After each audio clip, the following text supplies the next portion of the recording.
دو بہنیں، ایک راز اور پریوں کی دنیا۔ ہر رات جب چاندنی مخصوص زاویے سے ارما اور لنا کے کمرے کی کھڑکی پر پڑتی، دیوار پر ایک جادوئی دروازہ ظاہر ہوتا۔ یہ راز صرف ان جڑواں بہنوں کو معلوم تھا۔ ارما بہادر اور پرتجسس تھی، جبکہ لنا نرم دل اور سمجھدار۔ ایک رات چاندنی چمکدار تھی، دروازہ اور بھی واضح ہو گیا۔ ارما نے لنا کا ہاتھ تھاما اور دونوں اندر داخل ہو گئیں۔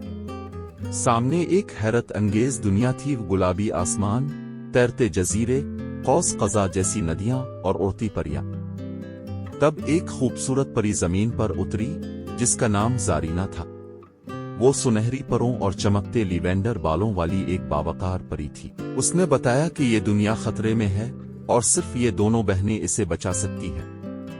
زارینہ نے انہیں جادوئی تحفے دیے، تتلی جیسی راہ دکھاتی پریاں، چاندی کے پر اور ایک کرسٹل جو سچ دکھاتا تھا۔ بہنوں کا سفر شروع ہوا۔ پہلے وہ سوالوں کی ندی پار کی، جہاں ارما نے ہمت اور لنا نے عقل سے کام لیا۔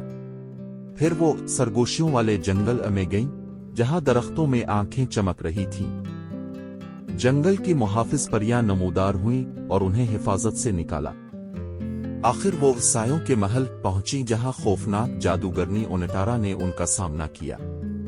لنا نے سچ والا کرسٹل بلند کیا اور روشنی سے محل روشن ہو گیا۔ سائے مٹنے لگے، پریوں نے جشن منایا، آسمان پر آتش بازی ہوئی اور زارینہ نے ارما اور لنا کے سروں پر تاج رکھا۔ یہ ایک جادوئی مہم تھی، جس نے انہیں ہمیشہ کے لیے ایک خاص بندھن میں باندھ دیا۔